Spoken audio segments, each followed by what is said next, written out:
இன்றைக்கி நம்ம நைட்ரஜன் பற்றி பார்க்க போகிறோம். பிளான்ட்டோட க்ரோத்துக்கு முக்கியமான நியூட்ரியன்ஸ் பார்த்திங்கன்னா நைட்ரஜன், பாஸ்பரஸ், பொட்டாசியம். இதில் நம்ம நைட்ரஜன் பற்றி பார்க்க போகிறோம். ஃபஸ்ட்டு நைட்ரஜன் கம்மியாக இருந்துச்சுன்னா நம்ம எப்படி தெரிஞ்சுக்கலாம் அப்படின்னா பிளான்ட்டோட அப்பியரன்ஸை வச்சு நம்ம தெரிஞ்சுக்கலாம். ஃபார் எக்ஸாம்பிள் லீவ்ஸ் பார்த்திங்கன்னா அதோட கலரை இழக்கலாம், மஞ்சள் நிறமாக மாறலாம், பிளான்ட்டோட க்ரோத் நல்லா இருக்காது, டிசீஸ் வரலாம்.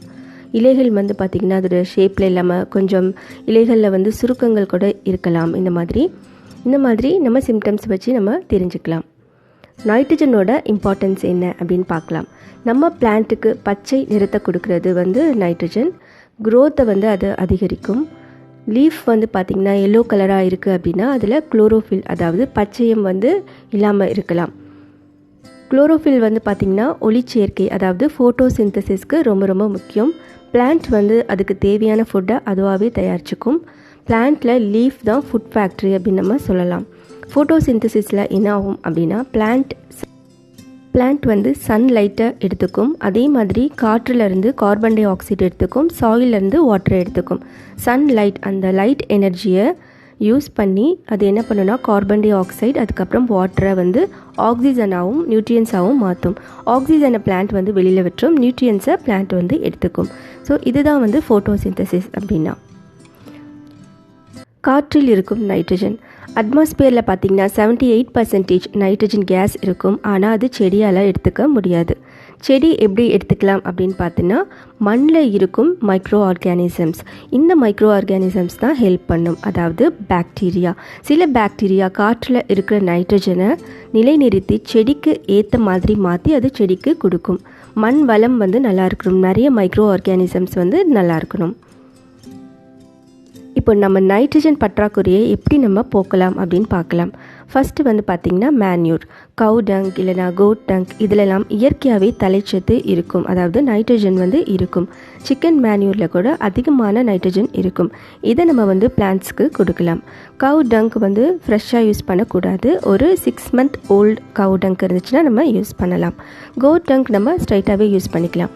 கோட் டங்க் நம்ம யூஸ் பண்ணுறதுக்கு முன்னாடி நல்லா கொஞ்சம் பிரேக் பண்ணிக்கோங்க. அதுக்கப்புறமா நம்ம சாயிலுக்கு கொடுக்கலாம். டாப் ட்ரெஸ்ஸிங்க்கு இதை நம்ம கொடுக்கலாம். நம்ம இதை பாட்டிங் சாயிலில் கூட மிக்ஸ் பண்ணிக்கலாம். ஒரு 15 days ஒன்ஸ் நம்ம இதை டாப் ட்ரெஸ்ஸிங்க்கு நம்ம யூஸ் பண்ணிக்கலாம். அடுத்தது பார்த்திங்க அப்படின்னா யூஸ் பண்ண டீ வேஸ்ட். இந்த டீ பவுடர் சாயிலுக்கு ரொம்ப நல்லது. இதுவுமே நம்ம ஆட் பண்ணலாம். இது நம்ம வாஷ் பண்ணி வச்சுக்கலாம், ட்ரை பண்ணி கூட நம்ம போட்டுக்கலாம். நெக்ஸ்ட் பார்த்திங்கன்னா காஃபி பவுடர். யூஸ் பண்ண காஃபி பவுடரை போடலாம். இதில் பார்த்திங்கன்னா நைட்ரஜன் இருக்குது, பிளான்ட்டுக்கும் ரொம்ப நல்லது. இதையும் நீங்கள் ட்ரை பண்ணலாம். லாஸ்ட் பார்த்திங்கன்னா கிராஸ் கிளிப்பிங்ஸ். இதை யூஸ் பண்ணி நம்ம எப்படி தயாரிக்கலான்னு பார்க்கலாம். நம்ம ஏற்கனவே கிராஸ் கிளிப்பிங்ஸை வாட்டரில் போட்டு நம்ம ஒரு வீடியோ பார்த்துருப்போம். இன்றைக்கி நம்ம வெல்லம் யூஸ் பண்ணி நம்ம பண்ணலாம். ஈக்குவல் அமௌண்ட் ஆஃப் வெல்லம் நம்ம எடுத்துக்கணும். நம்ம எவ்வளோ கிராஸ் கிளிப்பிங்ஸ் எடுத்துருக்கோமோ அதே மாதிரி ஈக்குவலாக எடுத்துக்கணும். இந்த கிராஸ் கிளிப்பிங்ஸை சின்னதாக உங்களால் எவ்வளோ சின்னதாக கட் பண்ண முடியுமோ நீங்கள் கட் பண்ணிக்கோங்க. ரெண்டையுமே நல்லா மிக்ஸ் பண்ணிக்கணும். கையால் நல்லா மிக்ஸ் பண்ணிக்கோங்க. எதுலேயுமே தண்ணி இருக்கக்கூடாது. நீங்கள் கட் பண்ண கத்தியில் இருக்கட்டும் இல்லை எதுலேயுமே தண்ணி சுத்தமாக இருக்கவே கூடாது. நல்லா மிக்ஸ் பண்ணிக்கோங்க. கையாலே நல்லா மசித்து ஒன்றா கலக்கிக்கோங்க. ஒரு ஏர் டைட் கண்டெய்னரில் நம்ம இதை போட்டுடலாம். இது நம்ம 20 daysக்கு நம்ம திறக்காமல் வச்சுக்கலாம். தினமும் நல்லா ஷேக் பண்ணிகிட்டே இருக்கணும். வாட்டர் எதுலேயுமே இருக்கக்கூடாது. சின்ன ஒரு ட்ராப், ஒரு துளி இது கூட இருக்கக்கூடாது. 20 days ஆகிடுச்சு. இப்போ நம்ம எப்படி இருக்குதுன்னு பார்க்கலாம். நல்லா நொதிக்கணும். இது நல்லா நொதிச்சு அதுக்கப்புறம் நம்ம அதை பிளான்ட்டுக்கு யூஸ் பண்ணலாம். ரொம்ப நல்லது. நம்ம இதை ஒரு 1 liter வாட்டரில் நம்ம மிக்ஸ் பண்ணிக்கலாம். நல்லா மிக்ஸ் பண்ணிக்கோங்க. உங்களுக்கு பேட் ஸ்மெல் ஏதாவது வந்துச்சுன்னா நீங்கள் திருப்பியும் இதை தயாரிக்கலாம். இதை நீங்கள் 3 months வரைக்கும் நம்ம ஸ்டோர் பண்ணிக்கலாம். ஒன்றும் பிரச்சனை இருக்காது. அப்பப்போ நம்ம இதை கொடுத்துக்கலாம். நல்லா மிக்ஸ் பண்ணிவிட்டு அதுக்கப்புறமா இந்த லிக்விடை நம்ம பிளான்ட்ஸ்க்கு கொடுக்கலாம். எல்லா பிளான்ட்ஸ்க்குமே நீங்கள் இதை கொடுக்கலாம். ரொம்ப நல்லது. க்ரீன் கலராக இருக்குது இந்த லிக்விட். இது நம்ம பிளான்ட்டுக்கு யூஸ் பண்ணலாம். இது நீங்கள் நல்லா ஸ்டோர் பண்ணிக்கோங்க. எப்போ வேணுமோ நீங்கள் அப்போ பிளான்ட்ஸ்க்கு கொடுக்கலாம். எல்லா பிளான்ட்ஸ்க்குமே நீங்கள் இதை கொடுக்கலாம். ஏர் டைட் கண்டெய்னரில் ரொம்ப பத்திரமா சேவ் பண்ணி வச்சுக்கோங்க.